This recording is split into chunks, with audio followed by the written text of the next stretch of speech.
3. 아름다움의 함축. 구독자 이벤트 증정액자이자 오늘의 1% 감동 사연입니다. 3천만 원을 들고 사라진 독한 엄마, 그리고 할머니의 주름, 손녀딸, 7억 아파트의 눈물, 우리의 인생. 그건 그거대로 의미 있는 삶이겠죠. 이 세상 그 어떤 부모의 사랑보다 더 큰 사랑을 주셨던 여인이 있었습니다. 염색을 안 해서 하얀 백발에 환하게 웃어주시던 곱게 접히던 눈. 평생 험한 일을 하셔서 거칠어진 투박한 손을 가졌죠. 하지만 영혼만은 순수하고 맑았던 여인이 있었습니다. 가슴 아픈 한많은 인생을 살다가 가셨지만 언제나 웃음을 잃지 않았던 여인이었죠. 바다와 같은 사랑을 느끼게 해주셨던 손녀를 향한 사랑. 그 사랑은 언제나 낡은 운동화를 닦아주시던 손길에 머물러 있었습니다. 사무치게 그리운 할머니의 미소를 떠올리며 써내려간 손녀의 사연입니다. 가만히 있어봐. 할머니가 신발 닦아줄게. 봐봐. 새 신발은 아니어도 깨끗해졌지? 할미가 내년에는 꼭 새 운동화 사줄게. 이제야 동이 트는지 밝아진 거리. 길 옆에 노란 은행나무들이 노랑비를 뿌립니다. 골목길로 들어서니 눈앞에 비틀거리며 힘겹게 오르는 리어카가 보이네요. 삐져나온 박스들이 떨어질 것만 같아 아슬아슬합니다. 공원부터 동네 몇 바퀴를 뛰고 온 터라 폐가 터질 것 같습니다. 하지만 가쁜 숨을 천천히 내쉬며 조용히 리어카를 밀어보죠. 리어카 주인은 힘겹게 오르막길을 무사히 넘었습니다. 그제서야 이상한 것을 느낀 리어카 주인은 뒤돌아보면서 놀라시네요. 아유, 또 학생이네. 고마워. 덕분에 오늘도 고생을 덜했어. 운동 갔다 와? 참 부지런도 하네. 할머니는 저 같은 늙은 학생이 어딨어요. 오늘은 박스가 많네요. 우리 할머니 기분이 좋으시겠는데요? 작은 키에 굽은 등 까맣게 그을린 얼굴에는 자글자글한 주름. 매일 새벽부터 폐시를 줍는 동네 할머니십니다. 제가 아침 운동을 하고 돌아올 때면 어김없이 오르막길을 힘겹게 오르시죠. 오늘은 과일 가게 주인이 내놓은 박스가 많았다면서 할머니는 활짝 웃으십니다. 할머니의 미소는 환하기만 한데 듬성듬성 빠진 이는 제 가슴을 쬐어옵니다. 그런 제게 허리에 차고 있던 해진 힙색에서 요구르트 한 병을 꺼내어 주시네요. 목마를 텐데 어서 마시라고요. 저 요구르트 한 병의 소중함을 알기에 저는 물병을 들어 보이며 괜찮아요 할머니 조심해서 가세요. 인사를 한 후 집을 향해 뛰었습니다. 그러다가 넘어진다. 조심해야지. 고마워 학생. 넘어진다며 조심하라는 할머니의 말에 심장이 시큰거리며 괜히 쏟아지는 눈물. 오늘도 아침부터 나의 할머니가 그리워집니다. 저는 남들이 부러워하는 S그룹에 다니고 있는 30대 초반의 여성입니다. 어린 시절의 저의 집 환경은 매우 불우했어요. 기초생활수급자의 할머니와 아빠, 아파서 누워만 계시던 아빠와 정부 보조금과 폐지를 주어 힘겹게 생활하시던 할머니. 하지만 제 입가에서는 항상 미소가 떠나지 않았습니다. 그들은 세상에서 누구보다 저를 사랑해주던 가족이었으니까요. 저는 작은 짜장면집을 운영하던 부모님의 딸로 태어났어요. 할머니와 20대 초반의 백수 삼촌까지 5 식구가 함께 살았죠. 당뇨와 고혈압 때문에 힘든 일을 할 수 없었던 할머니는 살림에 조금이라도 보태신다고 폐지를 주었습니다. 그리고 늦둥이로 태어나 아직 20대 초반이었던 삼촌은 지지리도 말 안 듣는 꼴통이었죠. 저번 주에도 삼촌이 술자리에서 사람을 때리는 바람에 치료비 명목으로 200만 원을 보상해 주었습니다. 도련님, 이번이 정말 마지막이에요. 더 이상은 먹고 죽을래도 돈 없으니까 도련님이 알아서 해결하세요. 엄마의 냉정한 통보에 삼촌은 삐딱하게 서서 귀를 후벼파고는 형수님의 잔소리가 더 지긋지긋하다고 투덜거립니다. 할머니가 삼촌의 등짝을 후려치며 뭘 잘했다고 말대꾸를 하냐며 혼을 내셨죠. 하지만 삼촌은 이놈의 집구석도 지긋지긋하다며 현관문을 박차고 나가버립니다. 이어지는 엄마의 히스테리에 할머니와 아빠는 죄인 마냥 눈동자만 굴렸죠. 그날은 삼촌 때문에 엄마가 짜증을 내면서 아빠에게 한바탕 잔소리를 하신 날입니다. 다시 한번 행동이 굼뜬 아빠를 닥달했습니다. 언제까지 주방에서 꾸물거릴 거야? 지금 빨리 갖다 달라고 난리 났는데. 아빠는 청각장애인입니다. 보청기를 끼고 있긴 하지만 어렸을 때부터 듣는 것이 불편하다 보니 행동도 조금 굼뜨십니다. 다행히 어렸을 때부터 짜장면집에서 배달일부터 하셨던 터라 그 기술로 이렇게 작은 가게를 하며 살고 있죠. 엄마의 성화의 아빠는 얼른 주방에서 나와 부랴부랴 헬멧을 쓰시네요. 엄마의 짜증난 성화에 아빠는 부랴부랴 철가방에 음식을 챙겨 쌩하니 배달을 가셨어요. 한 30여 분이 지났을까요? 엄마는 아빠가 빨리 돌아오지 않는다고 계속 투덜거립니다. 그때 시끄럽게 울려대는 전화벨 소리. 당연하게 주문 전화인 줄 알고 받았던 엄마의 목소리가 떨렸습니다. 그리고 잠시 후 떨리는 손으로 전화기를 탁 하고 떨어뜨린 엄마는 멍한 표정으로 잠시 서 있을 뿐이었어요. 그러더니 퍼뜩 정신을 차렸는지 밖으로 후다닥 나가려다 흠칫하면서 다시 돌아와 저를 데리고 가게를 나섰습니다. 엄마와 급히 택시를 타고 도착한 곳은 시내 종합병원 응급실. 정신없이 움직이는 하얀 가운들 사이에서 아빠를 찾았습니다. 어떻게 된 거예요? 얼마나 다친 거냐고요? 자기야, 정신 차려봐. 나 보여? 오토바이 사고예요. 1톤 트럭이 신호를 무시하고 오다가 남편분의 오토바이 옆을 받았어요. 그 사고로 아빠는 허공으로 붕 떠서 나라가 떨어져서 갈비뼈가 나가고 뇌진탕 증세도 있답니다. 아빠가 여러 가지 검사를 하는 동안 엄마는 할머니에게 전화를 걸었습니다. 수화기 너머로 화들짝 놀란 할머니의 목소리가 들려왔죠. 아빠는 갈비뼈가 나가서 응급수술을 받으셔야 했고 뇌검사 결과는 충격적이었습니다. 놀랍게도 환자분은 모야모야병을 앓고 있더군요. 그동안 증세가 약해서 모르고 지내셨나 봐요. 그리고 갈비뼈가 나가서 응급처치를 했는데 문제는 허리신경도 다치셨어요. 하반신 마비가 올 수도 있는 상황입니다. 의사 선생님의 설명에 엄마와 할머니는 충격을 받은 표정이셨죠. 하반신 마비라뇨. 그리고 모야모야병은 대체 무슨 병입니까? 의사 선생님은 아빠의 뇌검사에서 중대 뇌동맥의 근위가 좁아져 있는데 근위 주위에 비정상적인 혈관 그물이 보인다고 합니다. 의사 선생님은 모야모야병이라고 하시더군요. 이 병의 원인은 아직 밝혀진 이유가 없으며 원인을 모르니 근본적인 치료약제가 개발될 수 없는 상태라고 하셨어요. 염색체 이상으로 혈관이 좁아지면서 막혀가는 병인데 허혈성 뇌질환으로 아직까진 증상이 없었을 거라고 하네요.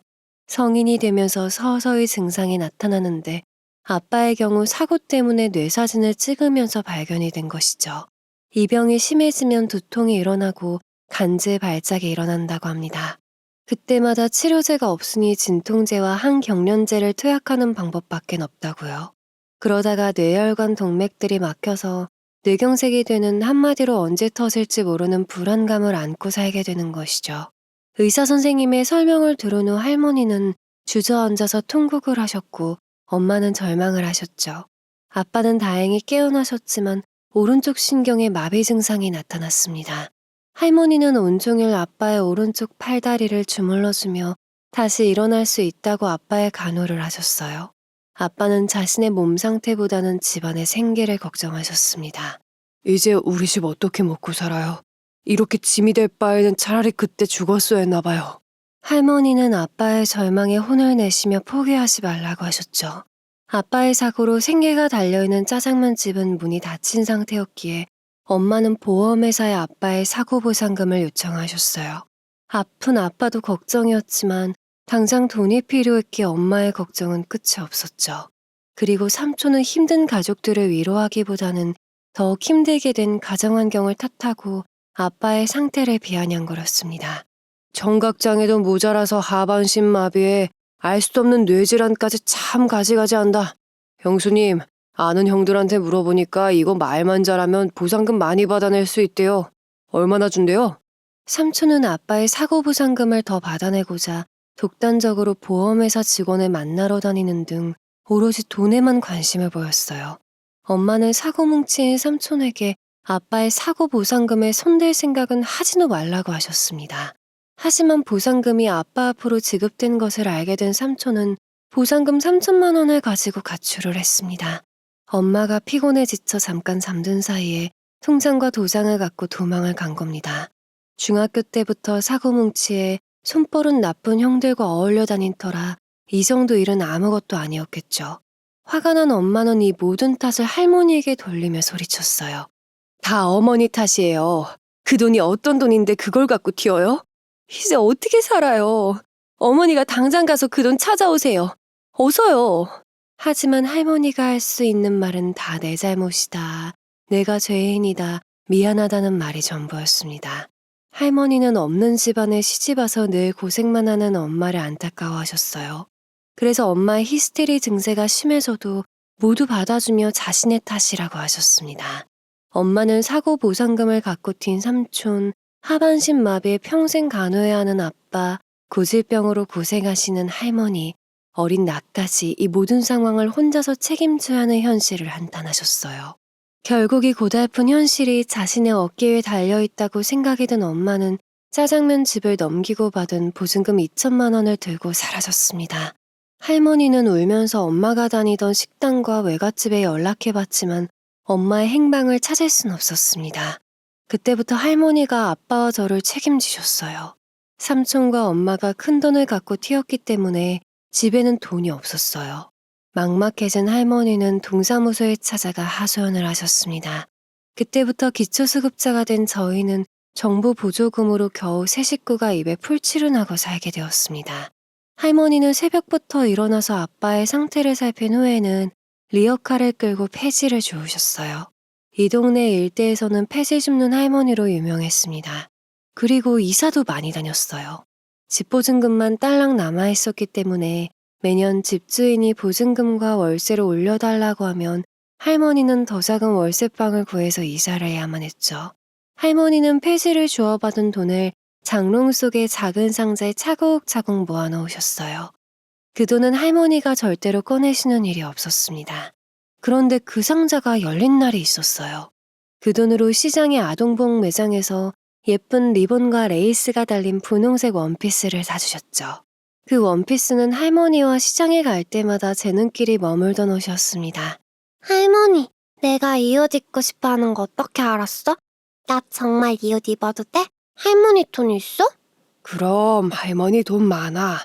우리 희영이는 걱정하지 말고 건강하고 학교 열심히 다니면 되는 거요. 알았지? 나 열심히 공부해서 돈 많이 벌 거야.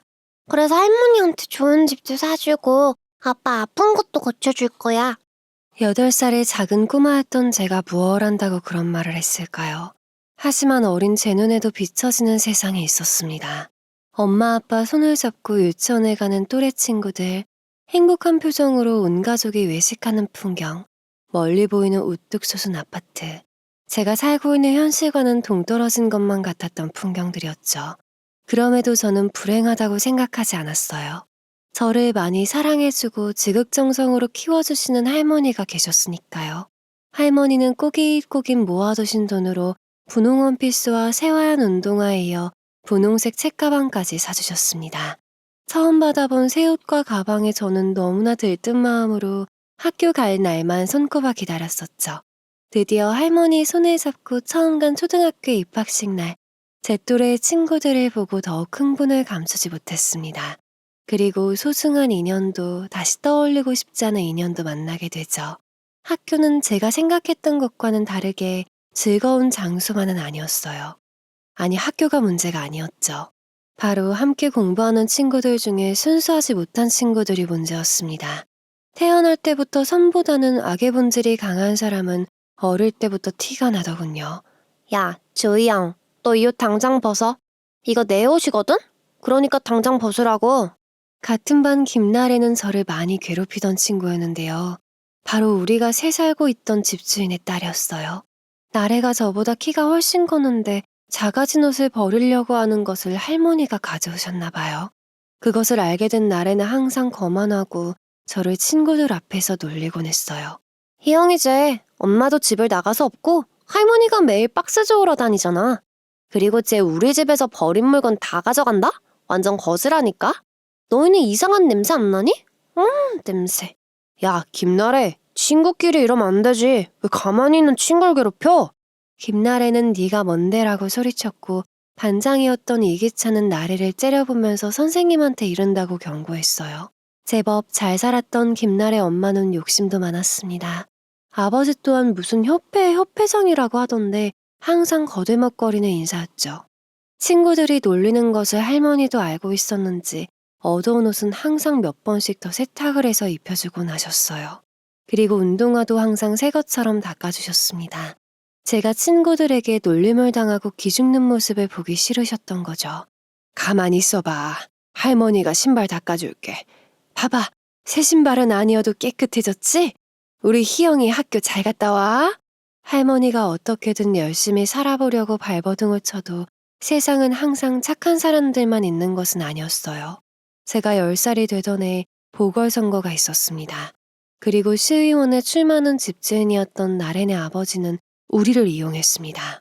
나렌의 부모님이 오갈 데 없고 형편이 어려운 저희에게 도움을 주고 있다는 소문이었죠. 그리고 지역신문에서 찾아왔다는 기자들이 나렌의 부모님과 함께 찾아와서는 할머니와 아빠와 함께 사진을 찍고 돌아가기도 했습니다. 나렌의 부모님은 보궐선거 전까지 현관문이 닫도록 드나들면서 쌀이며 라면이며 하물며 보일러까지 교체해 주었습니다. 모두 이런 정치적 표를 얻기 위한 도구로 저희를 이용했던 것이죠. 화가 난 할머니가 나래 부모님에게 왜 우리 가정을 자신의 출세길에 이용하냐고 따졌습니다. 자네가 이런 속셈인 줄 알았으면 이 집에 계속 살지도 않았을 거네. 당장 방 빼줘요. 난 정치도 모르고 내 가정이 그런 쓰레기 정치판에 이용되는 거 싫으니까 당장 보증금 돌려줘요. 어르신, 들어올 때는 마음대로 들어왔어도 나갈 땐 마음대로 못 나갑니다. 엄연한 계약 위반인 거 아시죠? 그들은 엄연한 계약 위반이라고 하면서 나갈 거면 보증금 3천만 원은 못 받을 줄 알라고 하더군요. 오히려 도배며 보일러 교체 비용이며 500만 원을 보상하라고 억지를 썼습니다. 그들은 뒷배경이 하나도 없는 할머니의 무지를 이용하려고 한 겁니다. 아무것도 없는 노인네가 이용을 당해도 아무것도 할 수 없을 거라고 생각을 한 거죠. 당하고만 있을 수 없었던 할머니는 통장을 하고 있었던 기찬이네 아버지에게 찾아가 도움을 청했습니다. 그리고 그들을 선거관리위원회의 불법 선거 활동으로 고발을 했죠. 마침 그들이 노인정이고 청년회, 부녀회 등에 선물과 음식을 제공한 여러 건의 증거들을 기찬이 아버지가 가지고 있더군요. 평소에도 거들먹거리며 돈 좀 인내해 하면서 지역 구민들을 휘어잡으려 하는 그들을 기찬이네 아버진 몹시 못마땅했던 겁니다. 꼼짝없이 허위사실 유포와 불법 선거 활동으로 선거법에 걸린 나래 아버지는 소리를 고래고래 지르더군요. 다른 후보들도 알게 모르게 다 그렇게 한다고. 돈 없이 정치가 되는 줄 알아. 그리고 당신들 내가 도와준 거 맞잖아. 받아먹을 거 다 받아먹고 이제 와서 나를 배신해. 이런다고 내가 죽을 거 같냐? 결국 나래 아버지는 후보에서 제명당하고 할머니와 기찬이네 아버지는 각각 1천만 원의 신고 포상금도 받았습니다. 그리고 기찬이네 아버진 과일 가게 옆방이 비어있으니 그곳에서 지내라고 하셨죠. 할머니는 도저히 면목이 없어서 안 된다고 하셨습니다. 하지만 기찬이네 아버지는 그런 인간의 집에서 당하면서 있지 말라며 직접 짐까지 옮겨주셨습니다. 나렌의 부모님은 사람들 이목이 있으니 어쩔 수 없이 방보증금을 빼주었습니다. 그리고 주민들이 손가락질을 견디지 못하고 결국 이사를 가버리더군요. 그때부터 저희는 기찬이네 집에서 새를 살았습니다. 그분들은 할머니에게 박스뿐만 아니라 팔다 남은 과일도 종종 챙겨주시곤 하셨습니다. 할머니는 그분들을 고마운 사장님이라고 불렀죠. 과일 가게 뒤에는 이기찬의 넓은 단독주택이 있었어요. 마당이 있는 예쁜 집이었죠. 그러다가 기찬이네 아버지에게 다시 도움을 받는 일이 생겼습니다. 아빠의 사고 보상금을 들고 가출했던 삼촌이 다시 찾아온 것이죠. 더욱 부리부리해진 눈, 이상한 그림 있는 팔뚝, 껄렁껄렁한 걸음걸이, 말투는 그동안 어떤 생활을 하며 지냈는지 단번에 알 수가 있었습니다. 아, 어째 살림살이가 이 모양 이 꼴이냐? 뭐야, 형 아직도 잘 살아있었네. 도대체 얼마나 이사를 다닌 거야? 내가 이 집 찾는데 얼마나 헤매고 다녔는 줄 알아? 아, 배고프다. 밥이나 좀 줘봐. 배고파 죽겠어. 이 정신 나간 거사. 너 그 돈 어쨌어? 한 푼도 안 남았냐? 네가 인간이냐? 어? 당장 그 돈 가져와. 할머니는 눈이 벌게지셔서는 호통을 치고 닥달해 보았지만 소용이 없었어요. 하긴 흘러간 세월이 몇 년인데 그 돈이 아직 남아있었겠어요.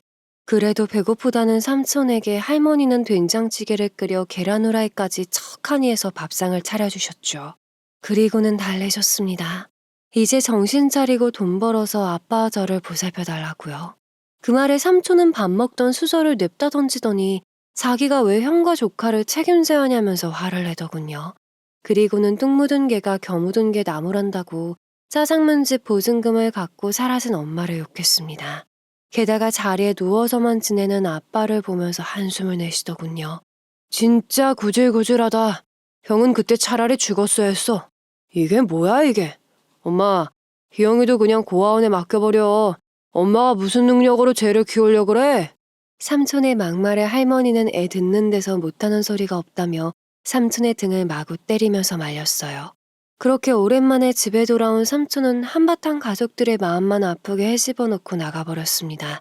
그리고 다음날 새벽에 할머니가 폐지를 주우러 나간 틈을 타고 들어왔죠. 부스럭거리는 소리에 아빠가 먼저 눈을 또르르 굴리더니 저를 부르시며 깨웠어요. 주방 쪽에서 부스럭거리며 싱크대를 뒤지는 소리가 들려왔습니다. 삼촌이었어요. 그러더니 방으로 들어와서는 옷장 안을 마구 뒤지기 시작했죠. 할머니가 숨겨놓은 돈을 찾는 것 같았어요. 저는 정신이 번쩍 들었습니다. 그때 장롱 안쪽에 할머니가 차곡차곡 모아두신 작은 상자를 발견하곤 씩 웃음을 짓더군요. 그 웃음이 악마와도 같아서 등줄기가 오싹해왔습니다. 그 상자는 할머니가 목숨보다 더 아끼는 상자였어요. 제가 초등학교 입학할 때 딱 한 번 열고는 두 번 다시 건들지도 않았던 소중한 상자였죠. 그런데 그것을 악마 같은 삼촌이 가져가려고 하는 겁니다.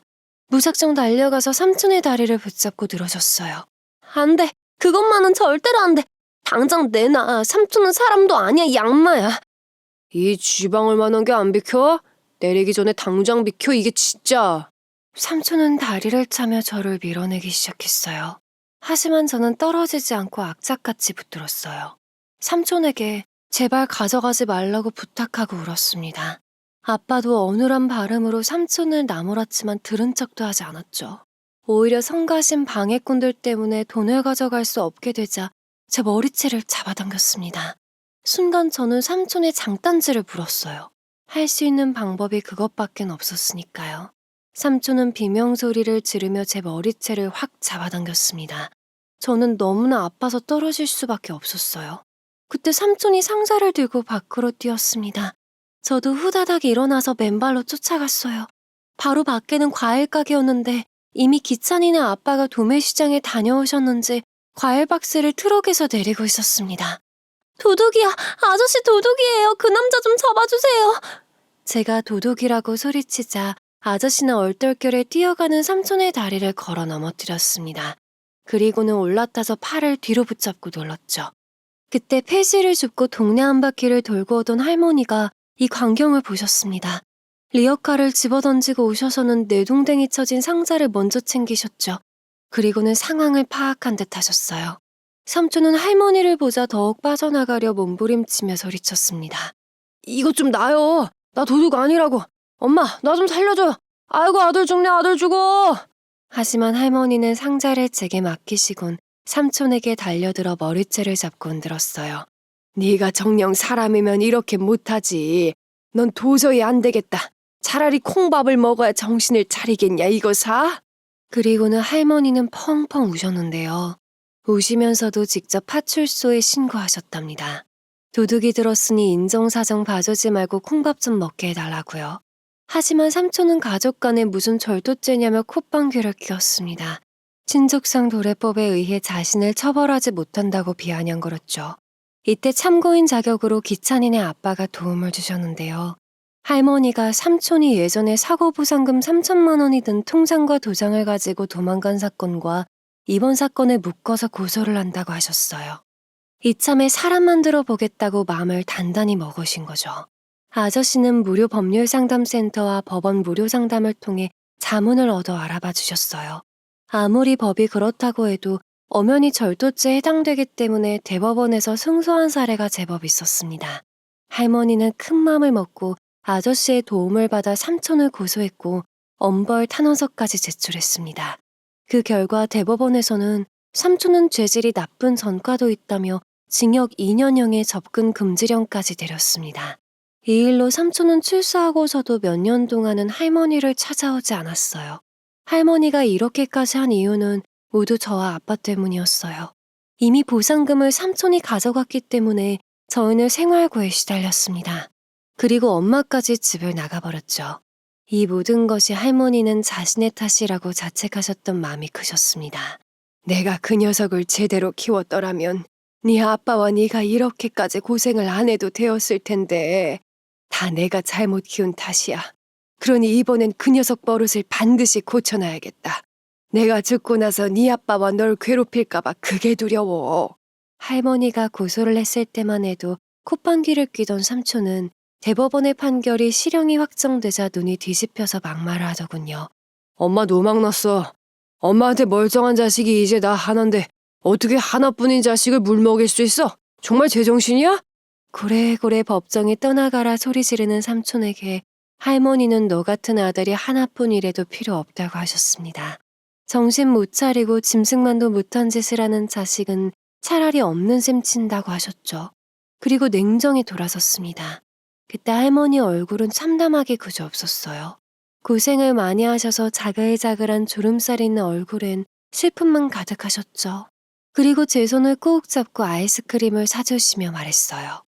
할머니가 우리 희영이 무슨 일이 있어도 시집까지 보내놓고 죽을겨. 그러니까 걱정하지 말고 공부나 열심히 혀. 안 돼. 할머니랑 아빠는 내가 돈 많이 벌어서 큰 집에서 호강시켜줄 거야. 힘들게 폐지 안 줘도 되고 집주인한테 안 쫓겨나도 되고 그러니까 평생 내 옆에 있어. 알았어, 할머니? 제 말에 할머니는 두 눈을 곱게 접어 웃어 보이셨습니다. 그리곤 제 머리를 쓸어내리시며 따스하게 바라보셨죠. 하지만 할머니의 두 눈은 굉장히 슬퍼 보였어요. 그때는 할머니가 영원히 제 옆에 계실 줄 알았기에 할머니의 슬픔을 알지 못했습니다. 삼촌이 실형을 살고 있을 동안에 할머니는 단 한 번도 찾아가지 않으셨어요. 오로지 아빠와 저만 바라보며 사셨죠. 할머니는 여전히 이른 아침에 학교에 가는 제 낡은 운동화를 깨끗이 닦아주셨습니다. 하물며 양말까지 다려서 신기셨어요. 항상 얻어다 입히는 낡은 옷과 운동화를 신고 다니는 제가 엄마 없이 꺼서 티가 날까봐 걱정이 되신 거죠. 이제 그만하시래도 그래 할머니의 마음이 편하다고 멈추지 않으셨습니다. 그 모습에 괜히 코끝이 찡해올 때는 후다닥 학교로 뛰었어요. 그리고 더욱 공부에 파고들었죠. 제가 중학교에 들어가고 고등학교에 입학했을 때는 아빠의 병세가 점점 심각해졌습니다. 심한 두통에 진통제를 달고 사셨지만 효과는 그리 없었어요. 그러다가 발작이 심해지면 응급실로 향했지만 여전히 치료약은 없었습니다. 이때가 제가 고등학생이었을 때였는데 생활고에 가장 심하게 시달렸을 때였어요. 그래서 방학 때는 아르바이트를 해서 돈을 벌었습니다. 그렇게 힘든 환경 속에서도 저는 악착같이 공부해서 남들이 부러워하는 서울대 합격을 했어요. 할머니와 아빠는 당연히 춤을 추고 기뻐하셨죠. 기찬이는 자신이 대학에 합격한 것보다 더 기뻐하며 축하해 주더군요. 기찬이네 부모님도 함께 기뻐해 주시며 과일 가게에다가 서울대 합격이라는 커다란 현수막까지 걸어 놓으셨습니다. 난 우리 희영이가 일 낼 줄 알았다. 축하한다 희영아. 장하다 정말 장해. 여보, 우리 희영이 축하떡이라도 돌려야 하는 거 아니야? 그래야겠네요. 어르신 정말 좋으시겠어요. 많이 기쁘시죠? 희영이 축하떡은 저희가 쏠게요. 부모님처럼 기뻐해 주시는 그분들이 정말 고마웠습니다. 저희를 없다고 무시하고 이용하려는 이웃들도 많았지만 이분들처럼 가족보다 더 챙겨주시는 분들도 많았습니다. 그래서 친구들이 엄마가 없다고 놀려도 폐지 줍는 할머니의 손녀라고 무시해도 견딜 수가 있었습니다. 가진 것은 없지만 누구보다 저를 사랑해주시는 할머니가 계셨고 비록 누워만 있는 아빠였지만 따뜻한 말 한마디로 제게 힘을 실어주셨습니다. 할머니는 알뜰히 모아두셨던 상자를 털어 제 대학 입학금을 내주셨습니다. 삼촌을 깜방에 보내면서 지켰던 상자였어요. 그 돈을 받아드는데 제 눈에서는 끊임없이 눈물이 흘러내렸죠. 그 돈을 할머니가 어떻게 모은 건지 알 수가 있었으니까요. 못 먹고 못 입고 그렇게 힘들게 모으신 할머니의 피 같은 소중한 돈이었어요. 하지만 행복은 언제나 불행과 함께 찾아온다고 했던가요. 그날은 제가 아르바이트를 나가고 할머니도 폐지를 주우러 가신다고 잠시 집을 비우신 상태였어요. 그런데 하필 그때 아빠의 발작이 일어난 겁니다. 아무도 없는 방에서 얼마나 고통스럽게 가셨을지 생각하면 너무나 가슴이 아파옵니다. 처음 발견은 기찬이네 엄마가 김치를 전해주러 오셨다가 발작에 몸부림치는 아빠를 발견하셨어요. 아이고, 희영아버지 눈 좀 떠봐요. 이를 어째 119 불러야지. 아이고, 좀만 참아요. 아이고. 아주머니가 119부터 부르고 제게 급하게 전화를 하셨습니다. 그리고 아저씨를 불러 119가 도착하기까지 두 분이 아버지의 온몸을 주물러주며 옆을 지켜주셨습니다. 제가 아르바이트 가게 사장님에게 사정을 이야기하고 병원 응급실에 도착했을 때는 아빠의 생명은 이미 꺼져가고 있었어요. 할머니는 의사 선생님을 붙잡고 아빠를 살려달라고 애원하고 계셨죠. 아이고, 선생님, 우리 아들 좀 살려주세요. 부모 잘못 만나서 평생 고생만 했어요. 제발 목숨만은 살려주세요. 제발요. 저희가 할 수 있는 게 아무것도 없어요. 뇌출혈이 심해서 오는 도중에 이미 심정지 상태였어요. 너무 늦게 오셨어요. 죄송합니다. 할머니의 애타는 울음소리와 기찬이네 부모님의 울음소리까지 그저 현실이 아닌 꿈인 것만 같았습니다. 우리 딸이 서울대 합격했다고 좋아하시며 너무 기뻐 눈물이 나온다고 했던 아빠였어요. 누구를 닮아 이리 똑똑하냐며 자랑스럽다고 하시던 아빠였습니다. 내가 아빠 병 고쳐주려고 했는데 조금만 더 기다려주지. 그냥 내 옆에만 있어주지 그랬어. 미안해 아빠. 정말 미안해요. 아빠에게 아무것도 해준 것이 없어서 가슴이 찢어지는 것만 같았어요. 수많은 세월을 아빠는 고통 속에서 살았는데 전 아무것도 정말 아무것도 해준 것이 없었습니다. 하지만 마음껏 슬퍼할 수도 없었습니다. 저보다 기력이 약하신 할머니 때문이라도 어떻게든 이를 악물고 버텨야 했으니까요. 아빠의 장례는 기찬이네 부모님 도움으로 무사히 치를 수가 있었습니다. 두 분이 동네 분들한테 연락을 하셔서 조금씩 장례식 비용을 도와주신 덕분이었죠. 그것 또한 너무나 감사한 일이었습니다. 제 가슴속에는 이웃들의 도움을 기억하려 차곡차곡 쌓아두었어요. 할머니는 아빠를 먼저 보낸 슬픔과 충격에서 쉽게 헤어나오지 못하셨어요. 한동안은 저를 붙잡고 매일 오셨습니다. 아이고, 우리 희영이 불쌍해서 어쩌노. 다 내가 못난 탓이다. 자식 먼저 보낸 것도 다 내 탓이지. 희영아 미안하다. 할미가 다 미안해. 아유. 제가 아니라고 이제 내 곁에 남은 건 할머니뿐이라며 제발 기운 차리라고 하였지만 할머니는 쉽게 기력을 회복하지 못하셨습니다. 이때에도 기찬이네 엄마가 한동안은 식사를 못하시는 할머니를 챙겨주셨어요.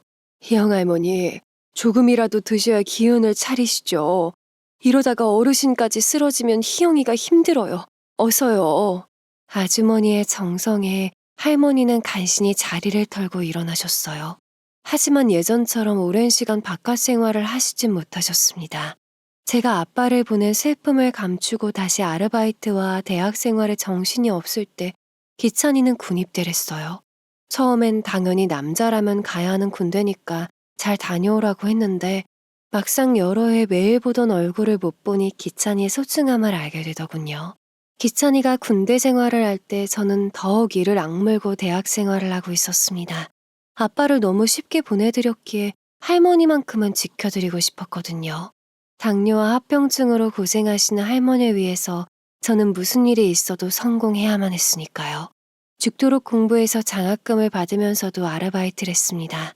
그리고 길고 긴 4년의 대학 생활을 마치고 드디어 대기업 채용에 합격을 한 날 얼마나 울었는지 모릅니다. 다행히 할머니는 이때까지 잘 견뎌주셨어요. 아침에 일어나면 제일 먼저 제 신발부터 닦아주시는 건 여전하셨습니다. 할머니, 이제 그만하세요. 새 신발이라 괜찮아요.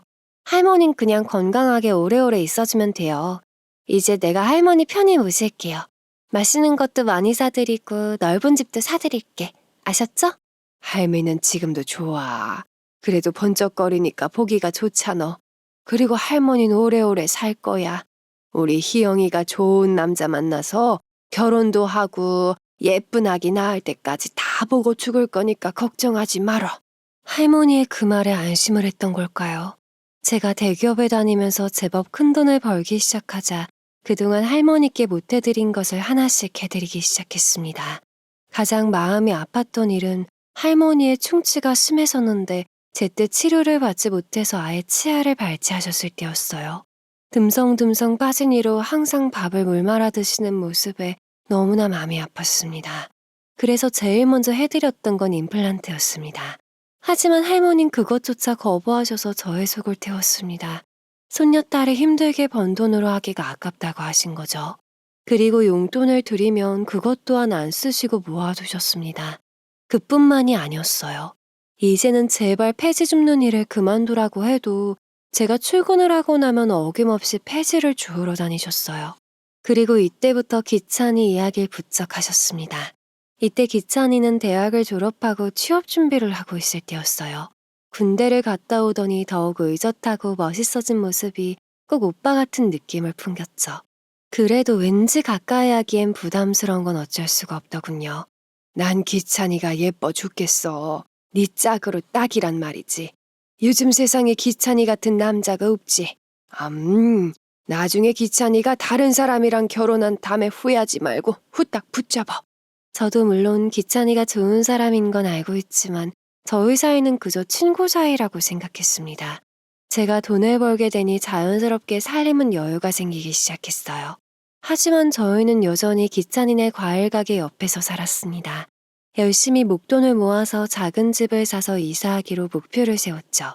월세방에서 온갖 수모를 겪고 고생한 할머니와 깨끗하고 번듯한 아파트에서 함께 살고 싶었습니다. 그 꿈이 얼마 남지 않은 것 같아 정말 행복한 마음으로 열심히 직장 생활을 했죠. 하지만 할머니의 시간은 기다려줄 생각이 없었나 봐요. 제가 직장 생활을 시작한 지 3년이 지났을 무렵 할머니는 당뇨가 심해지셨습니다. 생활에 여유가 생기면서부터는 정기적으로 검진을 받아오셨는데도 병의 진행은 막을 수가 없었나 봐요. 발에 궤양이 2번이나 생겨 고생을 하셨는데 눈에 망막병증이 생기는 바람에 여러 차례 치료도 받으셨지만 끝내 한쪽 눈이 실명이 되었습니다.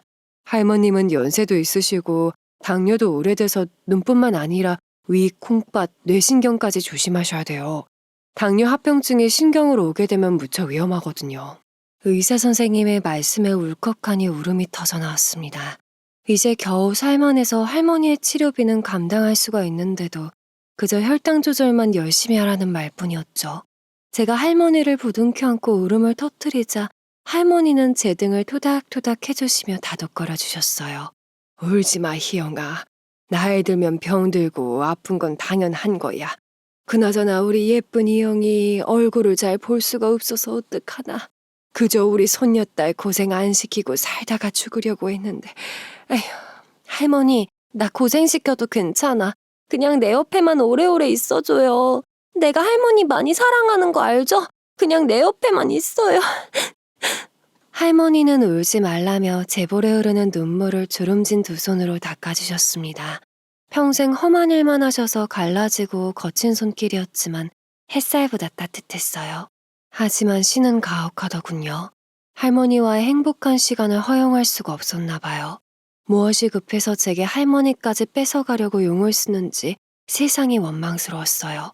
아직 사드리고 싶은 것도 많고 넓고 깨끗한 집에서 편히 살아보지도 못했는데 할머니의 병세는 하루가 다르게 단계별로 찾아왔습니다. 할머니가 당뇨 합병증으로 콩팥까지 망가지자 고통스러운 혈액 투석까지 받으셔야 했습니다. 당뇨로 인한 신부전증은 신장 이식과 췌장 이식이 동시에 이루어져야 당뇨로 인해 다시 신장이 망가지지 않는다고 하더군요. 그래서 제 신장을 드리고 싶었지만 그것 또한 제 맘대로 되지 않았죠. 답답한 마음에 하루하루가 조심스럽게 지나가고 있었습니다. 제가 회사를 간 다음에는 귀찮이네 엄마가 꼭 한 번은 집에 들러서 할머니를 보고 가셨습니다. 정말 가족도 그렇게 못할 텐데 너무나 고마운 분들이셨어요. 그리고 할머니는 제가 걱정할까봐 아픈 티를 안 내려고 하셨어요. 그것이 눈에 보여 제 마음을 더욱 안타깝게 했습니다. 그리고 얼마 안 남았다는 듯이 매일 사랑한다는 말과 함께 꼭 안아주셨어요. 그럴 때면 할머니의 품으로 파고들어 잠이 들곤 했습니다. 그런 저를 옆에서 안타깝게 지키고 있었던 건 바로 기찬이었어요. 기찬이는 한 대학병원의 물리치료사로 취업을 했죠. 그리고 주말이면 할머니의 팔과 다리를 주물러 드렸어요. 온몸이 저리고 안 아픈 데가 없었던 할머니는 기찬이의 손길을 약손이라 부르셨답니다. 우리 기찬이는 누구 닮아서 요리 손끝이 야무지노. 약손이 따로 없다. 기찬이 손이 약손이여. 기찬아, 나 죽으면 우리 희영이 옆에 있어 줄 거지? 우리 희영이 옆에 이제는 너밖에 없다. 내 부탁 들어줄 거지? 할머니는 오래오래 저희랑 사셔야 해요. 그리고 만약에 그런 상황이 생기면 제가 희영이 옆에 있을게요. 제 마음 할머니 아시죠? 이건 비밀인데요. 저 희영이 오래전부터 좋아했어요. 저 바보만 모르고 있는 거죠. 아휴, 언제쯤 눈치채려나요? 하지만 기찬이의 약손도 저의 애타는 마음도 하늘은 모른 척했습니다. 그날은 회사에서 정신없이 일하고 있는데 갑자기 소란스러워졌어요. 동료들이 일하다가 창밖을 보며 탄성을 질렀기 때문인데요. 고개를 돌려 바라본 창문 밖에는 하얀 눈보라가 휘몰아치고 있었습니다. 일기예보에서 첫눈 소식이 있긴 했지만 이렇게 새하얗게 휘몰아칠 거라고는 상상도 못했었죠. 그런데 상상도 못한 사람이 찾아왔다는 연락을 받은 건 그때였습니다. 핸드폰 벨소리에 받아보니 기찬이네 엄마였어요. 순간 할머니에게 무슨 일이 생겼나 싶어서 놀란 맘에 후다닥 받았습니다. 아주머니, 할머니가 또 아프세요? 어디 가요? 혜영아, 아니 할머니가 아픈 게 아니고 네 엄마라는 사람이 찾아왔어. 지금 할머니 앞에서 무릎 꿇고 비는데 아유 글쎄 네 할머니가 마구 소리 지르고 흥분하셔서는 내가 말려봐도 소용이 없다. 예상치 못한 엄마 소식에 잠시 멍할 수밖에 없었어요. 하지만 얼른 정신을 차린 저는 지금 집으로 가겠다고 했죠. 회사에 급히 반차를 쓰고 헐레벌떡 택시를 잡아타고 집으로 향했습니다. 할머니가 충격이라도 받으셔서 쓰러질까봐 걱정이 되어서 마음이 급했어요. 집에 도착해서 보니 그때까지도 얼굴이 기억도 안 나는 엄마라는 여자가 할머니에게 울면서 매달리고 있더군요. 자신이 다 잘못했으니까 저와 함께 살게 해달라고 말이죠. 할머니가 저렇게 화나신 모습을 본 건 처음이었습니다. 어머니, 제가 잘못했어요. 이제부터라도 어머님 모시고 희영이랑 함께 살고 싶어요. 용서해 주세요. 네, 어머니. 네가 낯짝도 두껍구나. 여기가 어디라고 겁도 없이 찾아와. 희영이 돌아오기 전에 썩 꺼지거라. 어서. 중간에서는 기찬이네 엄마가 어쩔 줄 몰라하며 할머니에게 제발 진정하라고 달래셨습니다. 저는 엄마라는 그 여자 앞으로 성큼성큼 다가가섰습니다. 그리고 당장 일어나서 꺼지라고 소리를 쳤어요. 눈물바람으로 저를 올려다본 엄마라는 그 여잔 저를 부둥켜 안고 울부짖었습니다. 하지만 아무런 감정도 느낄 수가 없었어요. 엄마는 저를 붙잡고 용서해달라고 하더군요. 하나밖에 없는 엄마를 용서해줄 수 있겠느냐고요. 기도 안 찼습니다. 어린 딸과 병든 남편을 늙으신 할머니한테 맡기고 도망간 주제 이제 와서 용서라뇨. 용서요? 당신을 용서할 가치도 없어. 이렇게 마주하고 있는 시간조차 아깝다고. 당장 나가. 2번 다신 우리 앞에 나타나지 마. 제가 그 여자의 팔을 잡고 문 밖으로 끌고 나갈 때였습니다.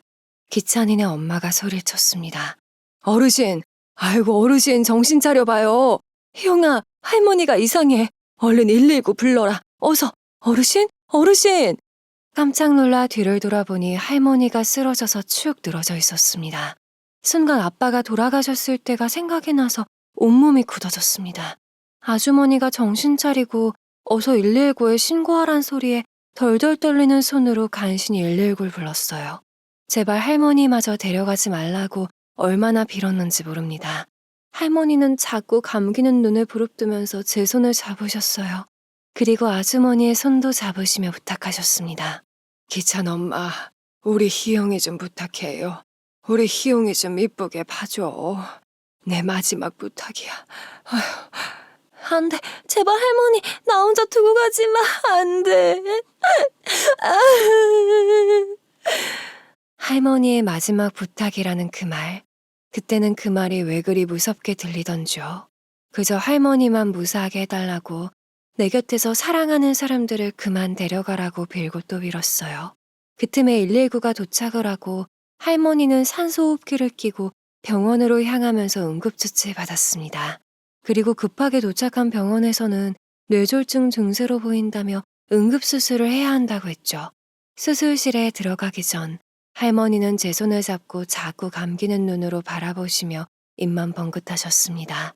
그리고 안타까운 눈에선 하얀 이슬방울이 맺혀 있었죠. 할머니, 내가 많이 사랑해. 정말 많이 사랑해. 그리고 고마워요. 나 안 버리고 키워주셔서 정말 고마워요. 할머니는 희미하게 웃으시며 고개를 끄덕이셨어요. 하얀 이슬방울이 눈가의 주름살을 따라 또르르 흘러내렸습니다. 아주머니는 제 손을 꼭 잡아주며 할머니는 수술 잘 받고 나오실 거라고 다독여 주셨죠. 하지만 할머니의 고운 미소는 다시는 볼 수 없었습니다. 슬픔에 버거워하는 저를 대신해 기찬이네 부모님과 기찬이가 이번에도 할머니의 마지막 가는 길을 배웅해 주셨어요. 그 자리에는 엄마라는 여자도 왔었는데 저는 그 여자에게 모든 화풀이를 해댔습니다. 다 당신 때문이야. 당신이 무슨 염치로 여기에 있는 건데? 용서를 빌고 싶다고? 그럼 아빠도 할머니도 다 살려내. 살려내라고. 그 여자에게 소리를 지르다 주저앉자 기찬이가 달려와 저를 부추겨 주었어요. 그리고 저를 대신해 그 여자에게 당분간은 제 앞에 나타나지 말라고 했죠. 할머니까지 보내고 난 후 저는 무슨 정신으로 회사를 다니고 밥을 먹었는지 기억도 안 납니다. 그저 멍하니 습관처럼 출근하고 일하고 밥 먹고 그럴 뿐이었죠. 밤이 되면 할머니 생각에 할머니가 닦아주셨던 헌 운동을 보면서 울다가 잠이 들었습니다. 할머니의 베개, 할머니 보물상자. 그 작은 상자 안에는 폐지를 주워 모아두었던 꼬깃꼬깃한 돈들이 들어있었어요. 이 돈으로 할머니는 무엇을 하고 싶으셨던 걸까요? 내가 사랑했던 아빠와 할머니, 나를 사랑으로 키워주신 두 분은 이제 이 세상에 없었습니다. 하지만 여전히 제 곁에 맴도는 기찬이가 있었어요. 기찬이는 어느새 친구가 아닌 남자로 제 옆에 서 있더군요. 그리고 가족보다 더 챙겨주셨던 기찬이네 부모님은 이제 저의 진짜 가족이 되겠죠. 그렇게 저는 또 다른 가족을 만들 준비를 하고 있습니다. 저만의 울타리, 제가 사랑하는 남자와 행복한 가정을 꾸려보려 새로운 시작점에 서 있습니다. 할머니가 돌아가시고 엄마라는 여자는 다시 찾아왔어요. 희영아, 하나뿐인 엄마를 모른 척 할 거야? 나한테 남은 건 이제 너 하나뿐이야. 평생 속죄하면서 살게. 제발 네 옆에만 있게 해줘. 속죄? 아빠랑 할머니는 이미 없는데 무슨 속죄를 하겠다는 거야. 나한테 엄마는 이미 예전에 죽고 없는 사람이야. 다신 찾아오지 마. 그럼 방어들 보증금 5천만 원이라도 만들어줘. 정말 갈 곳이 없어. 이대로 길바닥에서 죽으라는 거야? 그 여자가 저를 다시 찾아온 이유는 저를 사랑해서가 아니었던 겁니다. 자신이 갈 곳이 없어 찾아온 것이었죠. 혼자 살겠다고 다 버리고 가버리더니 더 독한 삶을 살아왔나 보더군요. 하지만 저는 그 여자에게 병들어 죽든 길바닥에서 얼어 죽든 내 할 바가 아니라고 했습니다. 다시는 죽어도 연락하지도 찾아오지도 말라고 했죠.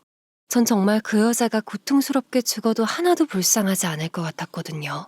저는 할머니가 돌아가시고 그 단칸방에서 3년을 더 살았습니다. 그리고 그렇게 꿈에 그리던 새 아파트에 입주하게 되었죠. 시세 7억이 넘는 아파트를 제 손으로 마련한 겁니다. 25평의 아담한 아파트였지만 이제 새 출발을 하게 될 저의 새로운 보금자리였죠. 눈부신 햇살이 가득 들어오는 거실 창밖으로 처음 보는 세상이 보입니다. 너무 행복하고 좋은데 호강시켜드리고 싶었던 아빠와 할머니는 이제 안 계시네요. 작은 방 한켠에는 아빠와 할머니의 사진과 할머니가 처음 사주셨던 분홍색 원피스와 작고 낡은 운동화가 가지런히 놓여 있어요. 너무 소중해서 닳고 닳을 때까지 입고 신었는데 도저히 버릴 수가 없더군요. 기찬이와 손을 꼭 잡고 그 방을 나왔는데 거실 창밖으로 주황빛으로 떨어지는 해가 보입니다. 고층 빌딩 사이로 보이는 도시의 석양이 이리 고울 수가 있을까요? 그 너머에는 아빠와 할머니가 보고 계신 세상이 있겠죠. 더 이상 아프지도 않고 고통 없는 무지개 세상이요. 아빠, 할머니, 두 분이 바라셨던 그 길을 이제 저희 두 사람이 걸어가려고 합니다. 사랑과 행복만이 가득하기를 축복해주세요. 저 멀리 황금빛으로 물드는 저녁 노을 사이로 환하게 웃고 있는 할머니의 선한 미소가 보입니다. 언제나 그렇듯 따뜻하고 포근한 미소로 언제나 제 곁에 있겠다고 하시네요. 저를 감싸는 따뜻한 손길에 사랑하는 사람의 얼굴을 보며 다짐합니다. 아직은 선한 따뜻함이 있는 세상, 새로운 가족들과 진짜 가족으로 아끼며 살아가겠다고요. 하지만 아직도 저는 그립습니다. 할머니의 주름진 환한 웃음과 거칠었지만 세상 고왔던 할머니의 손을요. 그리고 그 미소에서 과거의 추억에서 제 눈에서 흐르는 행복한 이슬을 입가에 나지막이 웃으며 적셔봅니다. 아빠와 할머니 그리고 손녀딸의 함축된 삶 어떠셨나요? 저번 구독자 이벤트 당첨자는 SUK님이셔요. 택배로 액자를 발송해드렸고 이렇게 이쁜 사진을 보내주셨습니다. 오늘 영상 또한 켈리 액자를 증정해드리니 구독을 해주시고 댓글창에 신청해주시면 두 분께 세로형 가로형 작품을 증정해드립니다. 여러분의 가정에는 평안과 행복만이 가득하시길 기원드립니다.